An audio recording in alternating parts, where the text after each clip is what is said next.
Overseas now, 2 days after negotiating teams in the Israel-Hamas war came to a ceasefire agreement, there is still a not-so-slight sense of uncertainty. The discussions and the debates among both sides, a prime example of just how shaky is the quest for peace.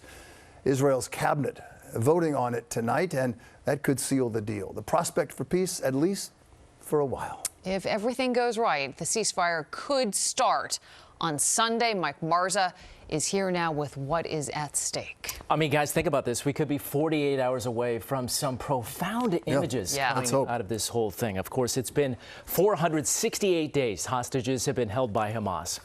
468 nights. So many moms and dads laid their heads down at night, not even knowing if their child was alive. Could their nightmare finally be ending? As many as 33 hostages could be coming home in this first wave.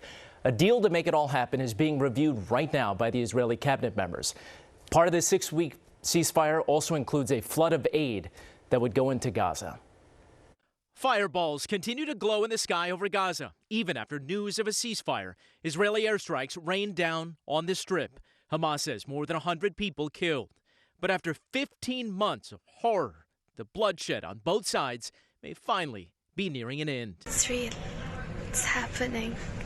And we're finally living it. The Israeli Security Council approving a long-anticipated ceasefire and hostage release deal. We're talking about phase one of a very complicated deal. It basically would mean a 6-week ceasefire in Gaza. Hamas says it will release 33 hostages, mostly women, older men, and sick or injured hostages. It's unclear how many are still alive. It would also involved the release of hundreds of Palestinian prisoners from Israeli jails and also the withdrawal of Israeli troops from most of the Gaza Strip. Among those set to be freed, 2 of the 7 Americans kidnapped and believed to still be alive.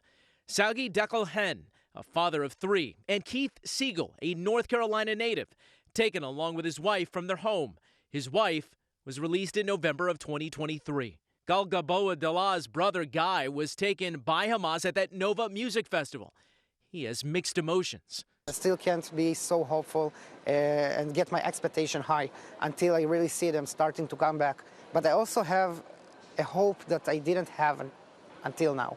Once released, the hostages would be transferred to the military and then taken to one of 6 designated hospitals with specifically designed private wings to undergo a series of medical evaluations and psychological tests. It would also clear the way for 600 trucks a day to flow in humanitarian aid to Gaza.